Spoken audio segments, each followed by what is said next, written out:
जाप किया है तो वो नाम है दधीची का। और ये महामृत्युंजय मंत्र दैत्य गुरु शुक्राचार्य जी के द्वारा दधीच को मिला। पहले ये महामृत्युंजय मंत्र दो लोगों के पास था।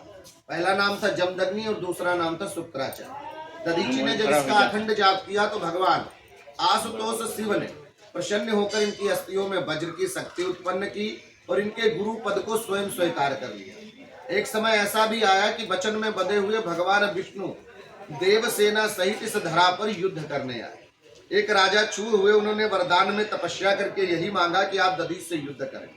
बल्कि विष्णु ने कहा, पृथ्वी पर अगर कोई देवता है ब्राह्मण, वो भी दधीच जैसा ब्राह्मण है, और दधीच का जन्म देवताओं के कल्याण और पृथ्वी के हित के लिए हुआ है।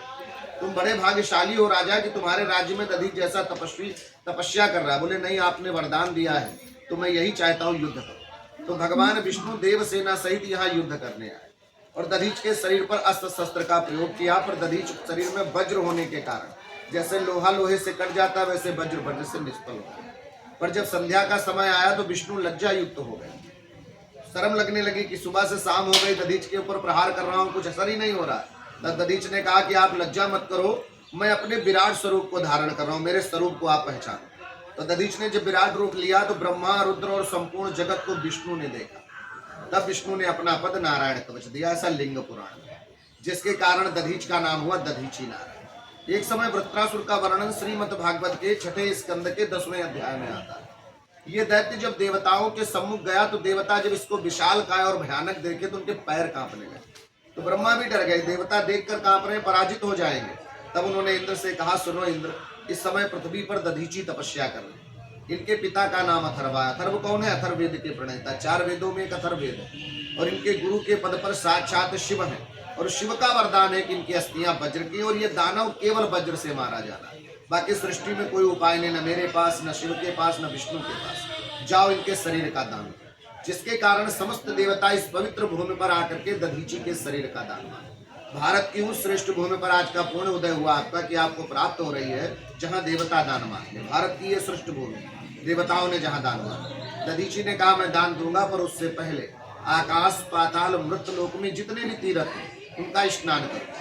तब इंद्र ने कहा, समुद्र आदि तीर्थे को स्वर्ग पाताल में बचा। देवतागण तीनों लोकों के तीर्थों को आमंत्रित करके लाए, बुला कर लाए। हम आपको प्यास लग जाए तो नल पर जाते हैं, कभी नल जल लेकर के नहीं आता, पर दधीच के लिए तीनों लोक के तीर्थ है। दधीच ने उनकी 84 कोसी परिक्रमा की। पृथ्वी पर सबसे पहले 84 अगर किसी ने की तो दधीच ने। फिर इसी परिक्रमा को त्रेता युग में राम ने किया, और द्वापर में अज्ञातवास कर रहे पांडवों ने किया, और कलयुग में आज भी होती। परिक्रमा पूर्ण हुई तो ये पंचकोणी यज्ञशाला थी दधीच।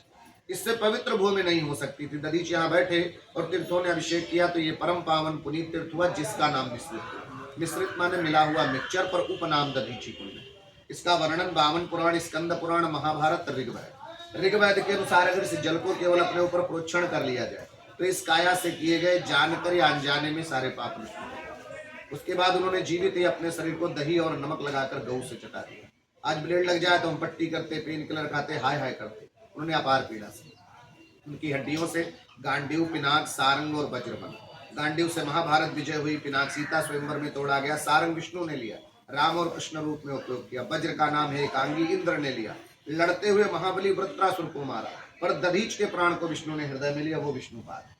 पहला ये बिहार के गया में चरण गया के रूप में, दूसरा ये नैमिषारण्य नाभि गया है, ये नैमिषारण्य की, और तीसरा बद्रीनाथ में कपाल गया। जो प्राणी विष्णु पुराण के अंतर्गत आता है कि अपने ऊपर प्रोक्षण करके अंजलि से जल विष्णु चरण में दे दे, उनका पितृ दोष यहीं से पितरों को भोजन मिलता। हमारे यहाँ कोई ब्राह्मण दान नहीं। आप अन्य मंदिरों में जाइए तो यज्ञशाला, कोई धर्मशाला, कोई गौशाला, यहाँ कोई ऐसी शाला नहीं चलती। यहाँ कोई जबरदस्ती से दान नहीं। हमारा धर्म था पुजारियों की कथा सुनाओ सो किया। आपकी इच्छा है तो हम पंच ब्राह्मण भोजन पाते, दान करो, ना इच्छा है बिल्कुल मत करो। हमने अपना धर्म निवाहन किया, इसका तात्पर्य नहीं कि आप मुझे दान करो। प्रेम से बोलो दधीच भगवान की जय।